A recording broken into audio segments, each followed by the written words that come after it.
Hey guys, it's Krista from MahiMinista.com and welcome back to my YouTube channel. And this video is all about questions I got about UberSoca Cruise.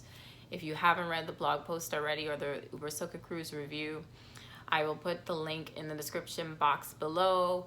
Before we get into this, if you have not subscribed to my channel, please do. If you like this video, give me a thumbs up. Now, before we get into the questions, I'll just give y'all basically an overview of what UberSoca Cruise is. And basically, it's an alternative, I guess, soca experience on a cruise ship for a few days. Patrons, consumers, artists, promoters, performers, all on one boat. Concerts, parties, fetes, if you want to call it that.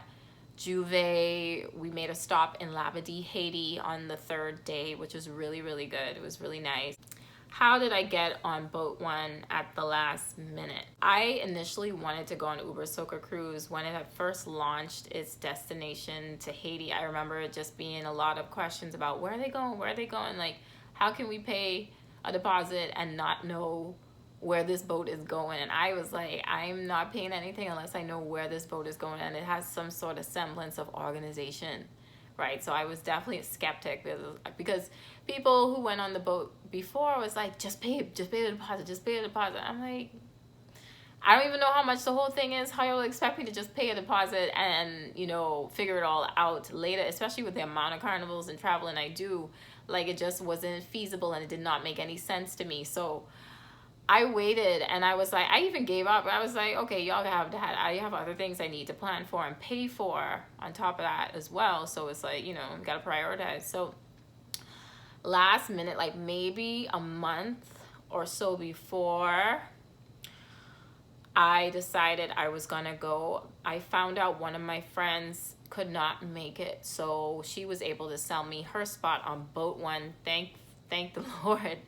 Because I am hearing mixed reviews about boat 2, and when we were on boat 1, they were trying to sell us you know, spots on boat 2 for way less than I paid for boat 1. So I know that would have come with certain concerns, and people were a little upset, and they were like, we paid so much money, and how can they be selling spots on boat 2 for like $99, $250, $350 when people paid so much money, like So I have no idea how boat 2 was.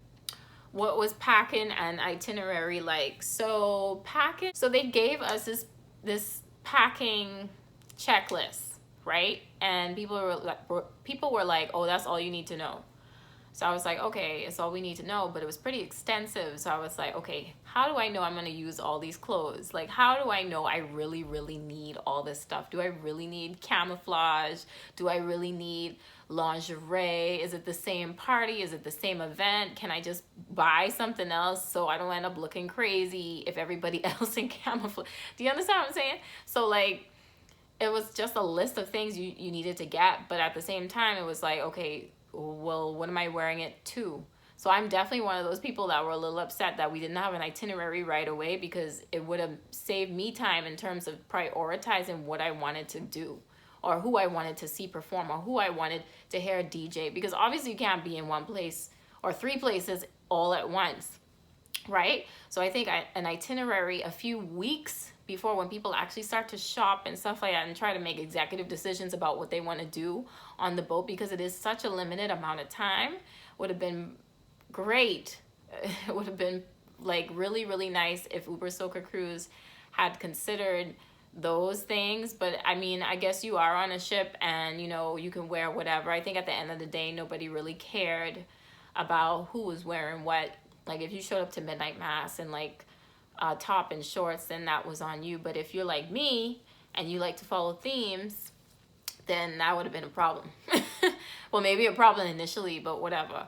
But I do think, and I still maintain this, I think an itinerary should be provided like maybe a month in advance, just so people can decide and pick and choose. Like, packing wise, I packed too much clothes. I packed way too much clothes. I did not wear maybe half of what was in my suitcase. And that's another thing I wish I had known exactly what events was going on, so I could strategize and stuff like that, because there was just one day I just followed my roommate the entire time, and it was pure pace, and we was wearing the same thing straight through.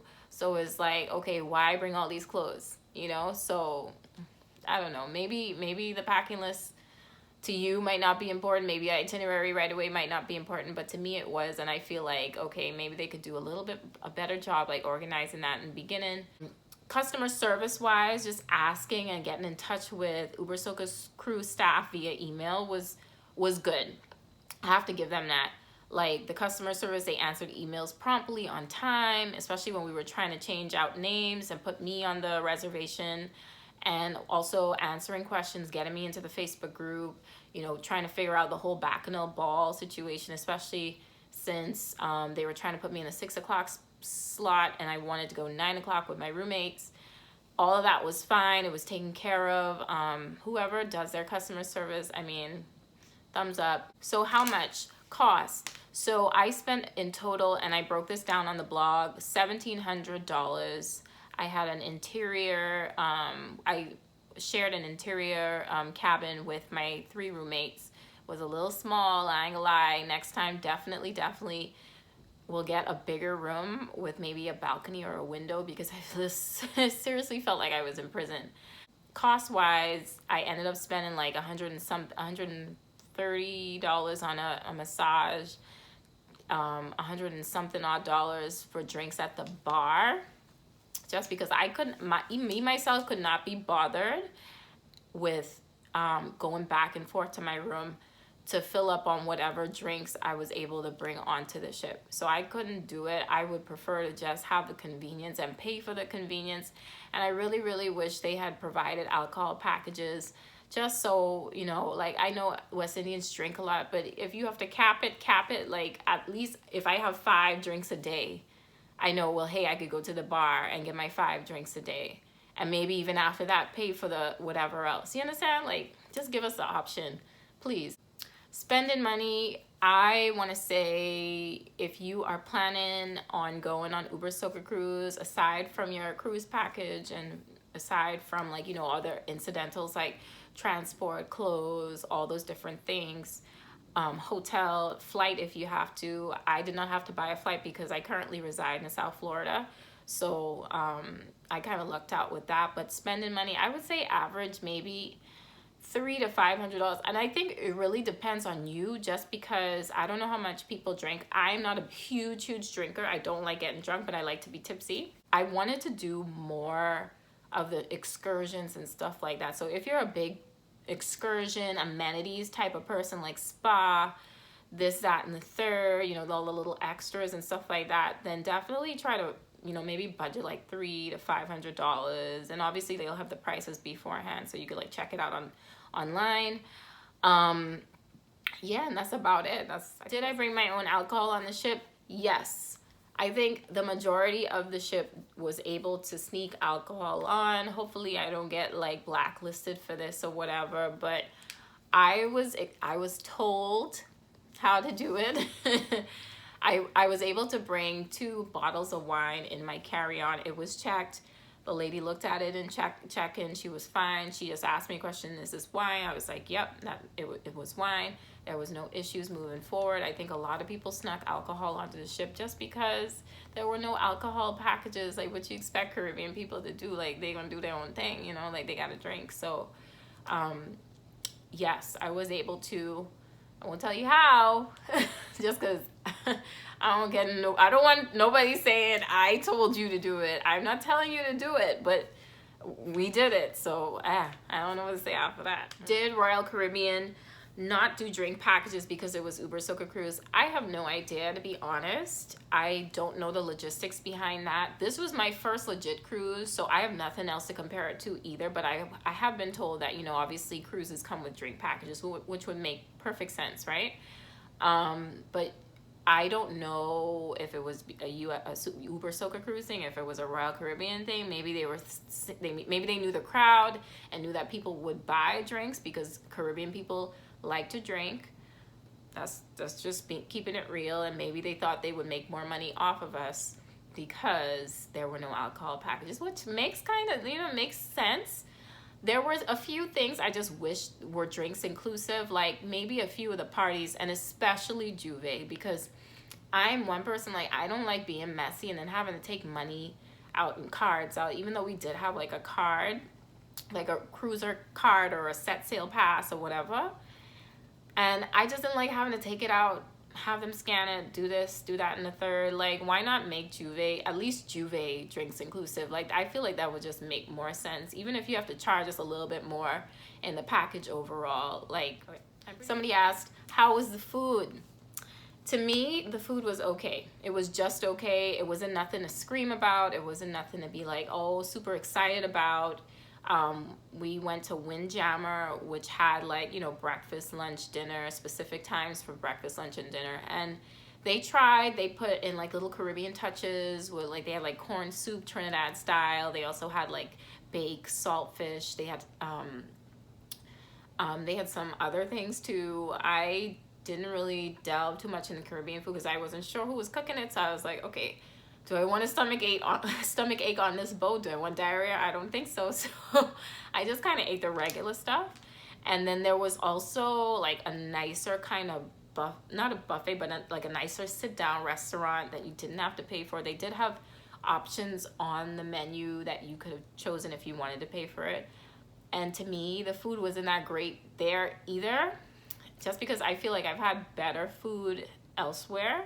So in my mind, I wanted to try the specialty dining places that cost money, but because there was no time, I could not do that. And I think that's what I would do next time. I would at least just take 2 nights or 2 days and just make 2 reservations to 2 different ones and see how it is to, you know, just have the full experience. Because we peeped in one of those and it looked kind of legit. So I was like, maybe next time I'll just, you know, spend the extra money instead of just going for the free dining. Somebody asked, how was the weather? It was really, really nice. It was hot, of course, we're in the Caribbean. The only thing I had an issue with was the nighttime and it being so windy on the top deck of a ship. Like I felt like I couldn't really enjoy myself just because I'm a little anemic.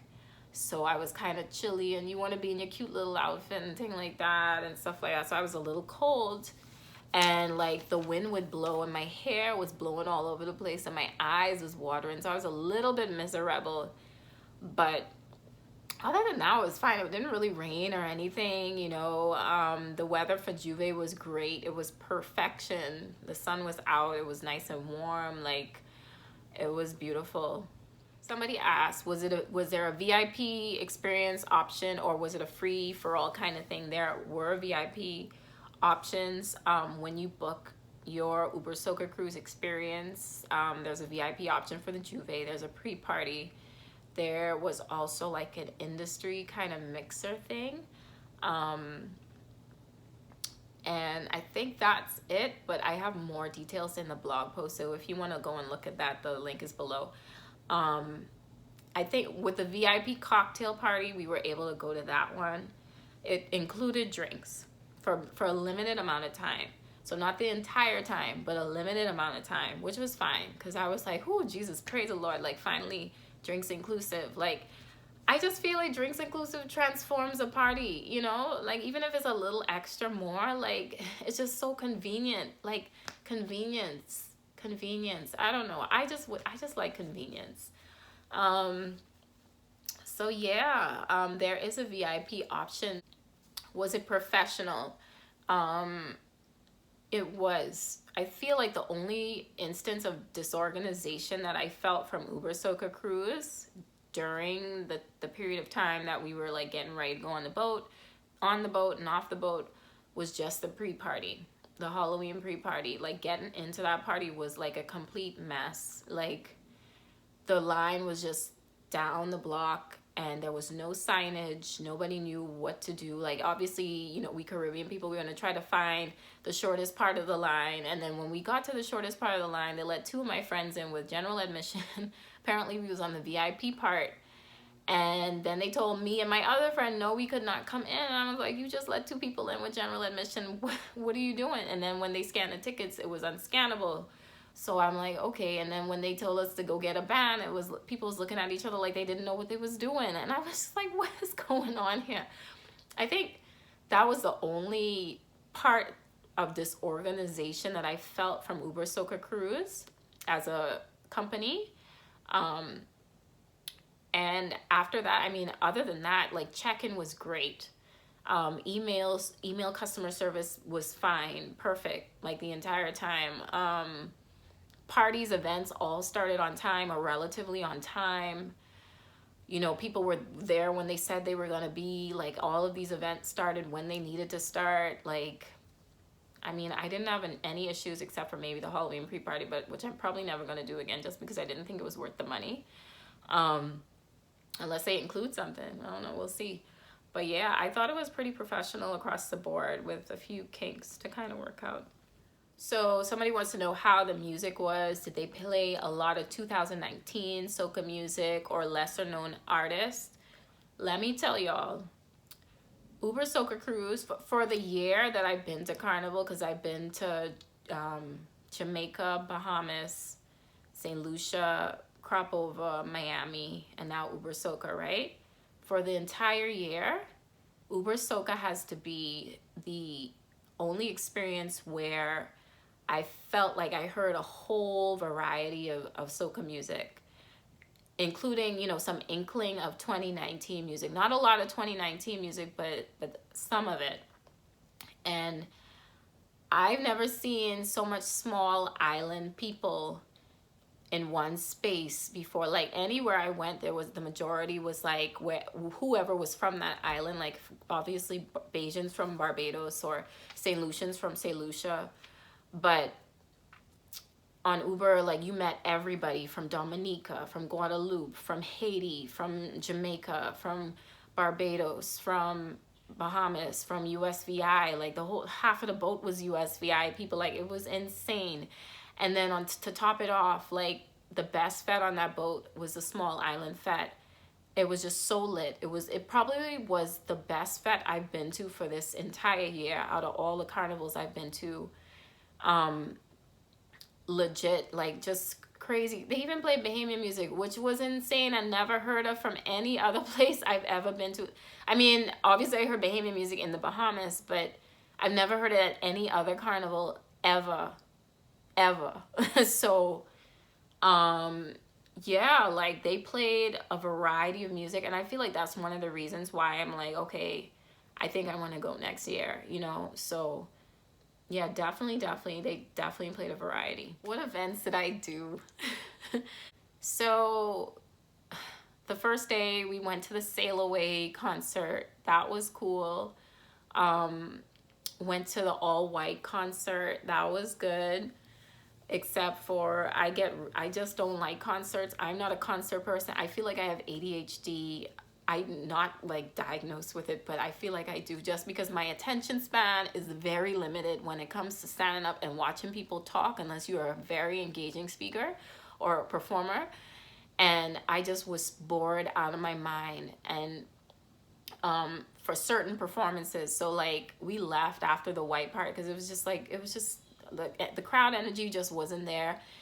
I mean, I don't know. I just can't stand up and watch somebody talk and sing the same songs, especially if I've been hearing the songs since January. And no shade to any artists or DJs or performance. It's just, that's just what it is, you know, like, it's kind of overkill. So anyway, Friday, did a whole bunch of events following my roommate. So we did netball. We did, after netball, we did Soca Size, and we did the bed and breakfast fete. We did,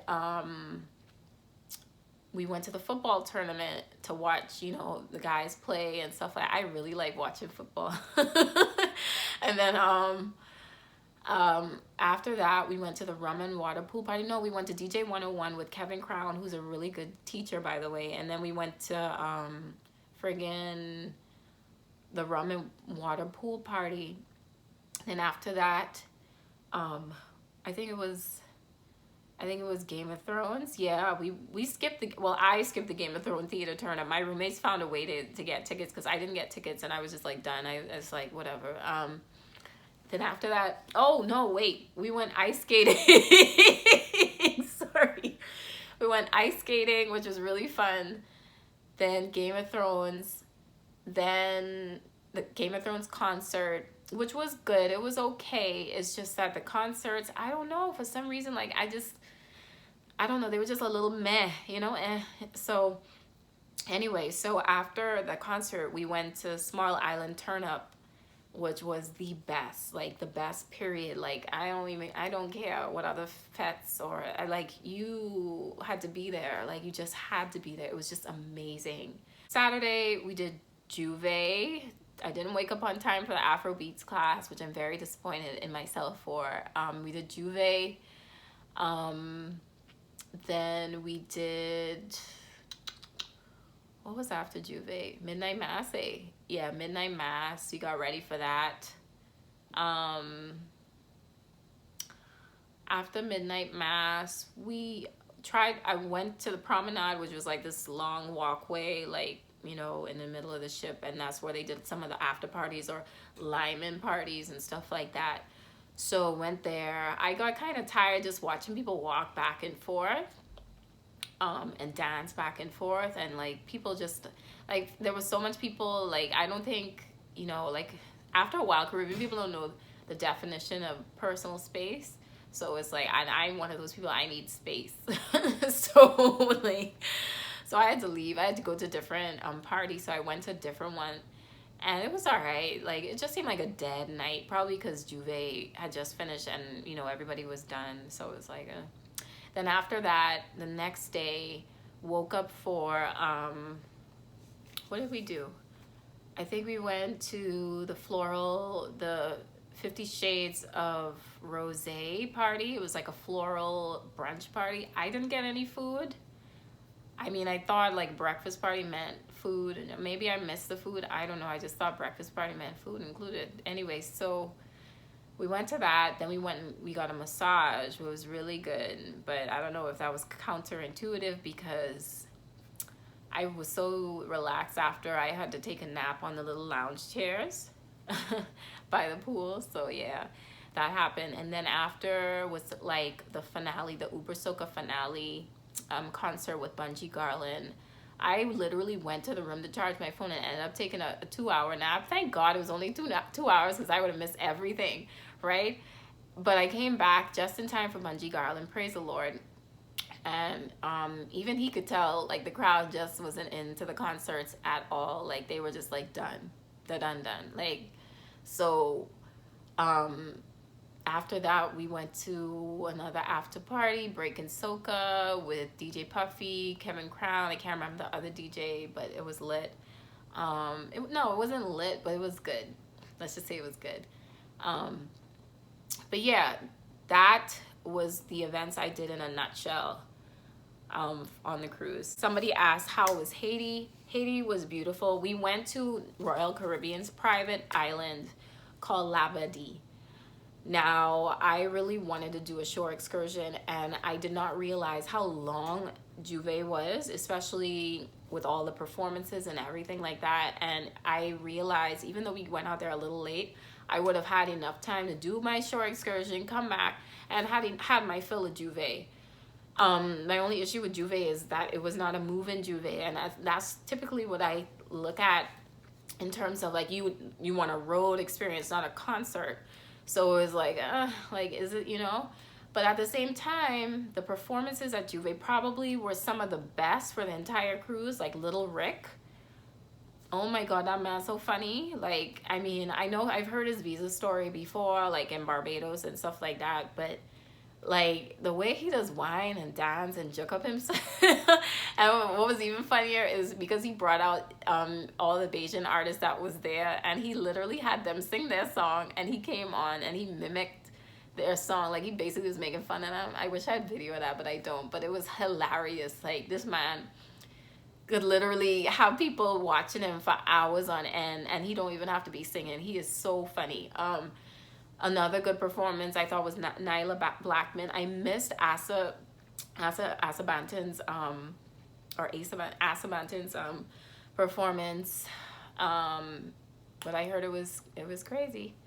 And I really like Kes. Kes was phenomenal, like phenomenal. Even even all the rest of the band members, they was just like hype, and you know, they had people's attention. Like, that's the type of performances I look forward to keep my attention and stuff like that. I don't know about y'all. Y'all might be like concert freaks, but I am not. I am not, I am not, I am not. And that's one of the things I just didn't like about the UberSoca Cruise. So I don't know.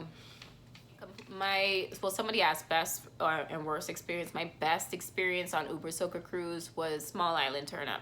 Like, legit. No questions. Hands down, Small Island Turn Up was the best. Worst experience, I have to say, was probably the all white concert. Just because I don't know.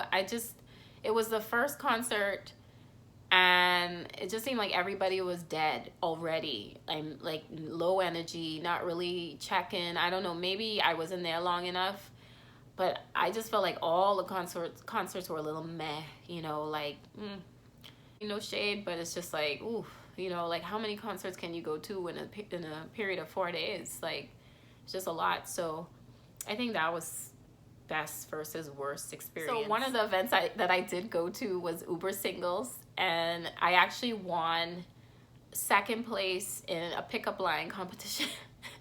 It was all fun. It was just fun. And then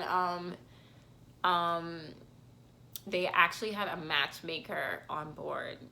So for all y'all who looking for love in the wrong places,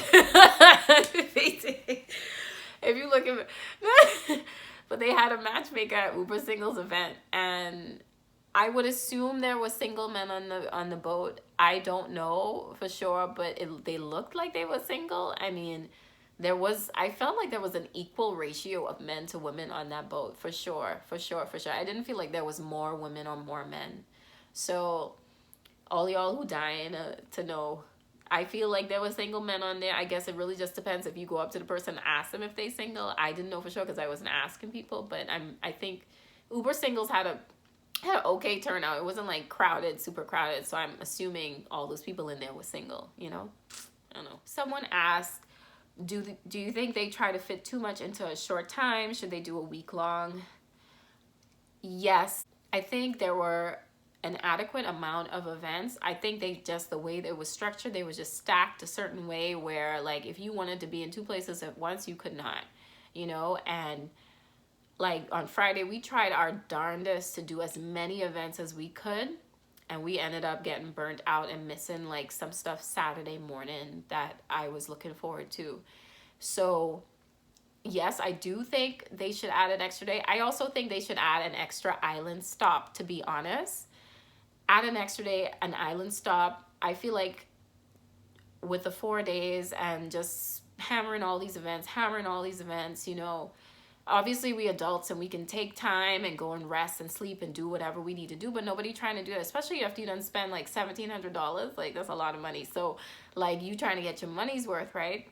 So my thing is, why not have like an event that's like scheduled downtime, you know, like, or just very chill and groovy or something like that, where people could lime and do what, but the main objective is to just chill, you know? Or maybe do a second island stop where there's no concerts, no nothing. People just go on the beach and lime, or they do shore excursions, or they chill out or check the island out, you know?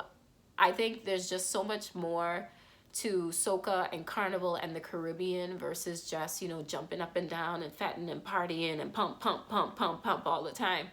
You know, we like to chill out too, you know, so I mean, it could be a chill fet. I don't know, just anything. I do think UberSoca needs to do it another day, just because, like, just to spread out those events a little bit more, and just so people aren't like super exhausted at the carnivals and then your footage end up looking like like zombies, you know, like, but whatever. But yeah, definitely I think that's a great idea. They need to make it a little bit longer. I would pay the extra money for the extra day or two, or extra stop, whatever it is, or even an overnight. Someone had mentioned before on one of my Instagram posts, an overnight too would be awesome on the island. Yeah. Is it worth every penny? Honest to God, I think it's just relative on what you think worthiness is. So for me, right, there were some things I was like, would I pay for this again? Probably not. But the majority of the cruise and what it included, I would definitely say I actually am excuse me, I actually am gonna go back next year just because UberSoca gave me something that I did not experience at all anywhere else this year at any other carnival. Even though people from the year before said the vibes were way better or much better, I liked the intimacy of being so close to artists, you know, people from different islands, promoters, this, that, and the third. Like, there were no boundaries. It didn't feel cliquish like it usually does. You know, it just was like one big happy UberSoca family. There was no disagreements, no fights, no nothing. It was just peace and love and harmony and all these different things. And then the variety of events that they came up with, I think was genius, because it was like you can infuse soca into anything. You can infuse it into ice skating, you could infuse it into exercise, you can infuse it into theater, you can infuse it into, like, you understand, like the opportunities are endless. And the ability and the opportunity to go to Haiti, even though it was a Royal Caribbean island, touristy kind of thing, you know, not necessarily like Haiti, that in itself was like a big deal. So like, I do think it was worth the money, even though the vibes wasn't as turn up as it was the previous year. I'm gonna go next year just because I like the variety of events and I like the intimacy. I'm not the type that pump, pump, pump, pump. You might be the type that pump, pump, pump, pump, and it may not be worth it to you. But for me, in my heart, and speaking from $1,700 spent, I would say I would go again. And I'm going again. I already signed up for next year. So someone asked, where can I sign up for 2019? No, laugh out loud. No, seriously, what are the dates for 2019? I don't know what the dates are for 2019. When they do publish them, I will just update the blog post. So the best bet for you guys is just stay tuned to my blog, or actually sign up for UberSoca's mailing list, or, you know, follow them on Instagram at UberSoca Cruise. I don't know where they're going. I don't know what the dates are. All I know is that I have signed up already, and this is how I signed up. They have a program on the ship that maybe some of y'all have already heard of if you follow like reviews and stuff like that. It's called the Dad Ain't Missing Me program.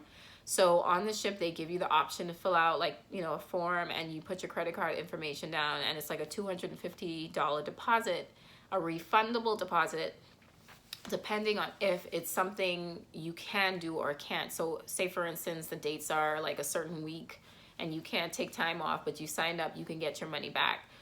Or if it's a destination that you don't want to go to, you can get your money back. But apparently the people that sign up for the DAMM program, they get first dibs on rooms, staterooms and packages.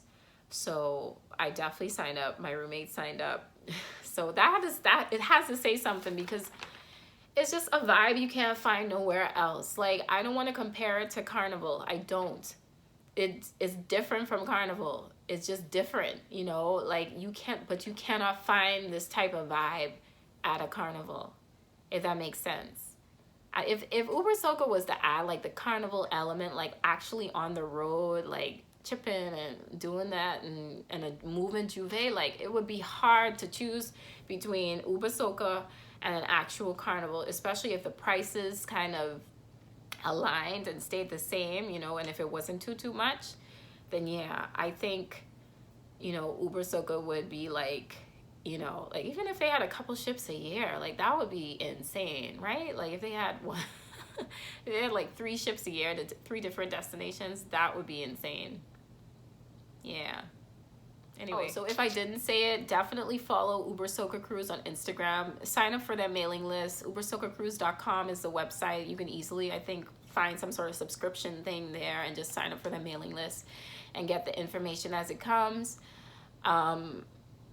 And yeah, I think that's how you can sign up for next year. I know it was a big debacle with getting registered for this year. I'm trying to find out some more information on like referral programs, because I'm pretty sure there were some people that did some referral programs on the ship. So if I find that out, I'll probably add it to the blog post, or you can email me and hopefully I have the information. But yeah, definitely stay tuned to UberSoca Cruise. They are the best source of information for all that. I do not know where, when, what time. I don't know. All I know is I want to go again. Yeah. So another question, if I was on a budget, would I pick UberSoca Cruise over one of the major carnivals? Now, keep in mind, UberSoca Cruise is more like a pump, intimate type of, you know, just a different kind of vibe versus a carnival. Carnival, you have the road experience. You have a variety of parties from different promoters, this, that, and the third. You have moving juves with trucks. And remember, you have to remember, UberSoca Cruise in itself is just a boat. So like Midnight Mass is not going to be a carnival experience. It's just going to be you wearing a costume at a concert. Juve, I don't know how they'll structure it next year. I really wish it was a move-in Juve and stuff like that. But with that said, you cannot get the type of vibe that you get on UberSoca Cruise at a carnival, just because, think about it, you're in your hotel room, the fete is at like, in 30 minutes, you could jump in the shower, put your makeup on, put your outfit on, and with 5 minutes to go, you out the door and you at the fete. Like, that is convenient versus having to, you know, book transportation for carnival, depending on how far your accommodations are from an event or carnival. Like, you know, like you don't have that option of just going back to your room. So you have that added convenience where it's like, whew, Lord. So it's just really hard to compare them. But if I have to answer this question, I will. If I was on a budget and it was exponentially cheaper to do UberSoca Cruise, I would do UberSoca Cruise. Because one, I don't believe in spending money you don't have. Two, if you are okay with missing a legit carnival road experience or a Juve experience, then by all means, UberSoca is probably the best bet for you. Someone asked if I would pick UberSoca Cruise over a carnival. I don't know if I would pick it over a brand new carnival that I haven't been to. I probably wouldn't, just because I know UberSoca Cruise will be there. And that, you know, it doesn't compete with any carnivals. Like, it's just convenient. Everything was just in one spot. So it's like, you know, why not do UberSoca, and especially if it's cheaper. So that's my 5 cents on that. So that's it for my UberSoca, I guess, Q&A. The vlog is coming, it's coming, but I just had to do this real quick because there was no way I could write all of these answers down and keep y'all engaged, because I know a lot of people don't like to read, but I love to blog, so I'm still gonna do it. So yeah, if you have any other questions, just leave them in the comments below and I will do my best. Also, if you have not liked this video, please give it a thumbs up. Share with your friends if you think this is valuable information that they need to know for next year and next UberSoca Cruise if they're trying to get on. Also, subscribe to the channel, because I do have more content coming. I kind of shared on my Instagram like maybe months ago that I want to be more invested in blogging and vlogging and more or less make it like, you know, a part-time, full-time thing, but we'll see how that goes. You know, bills gotta pay and I still got a job that I still gotta go to 4 days out of the week. So I love you guys. Thank you for watching, and thank you for all your support this year. I'm gonna do some more talking videos. Let me know if there's any specific topics you want me to talk about, like anything in particular, like about carnival, being a carnival blogger, like going to all these carnivals. Just let me know. Love you guys. Bye.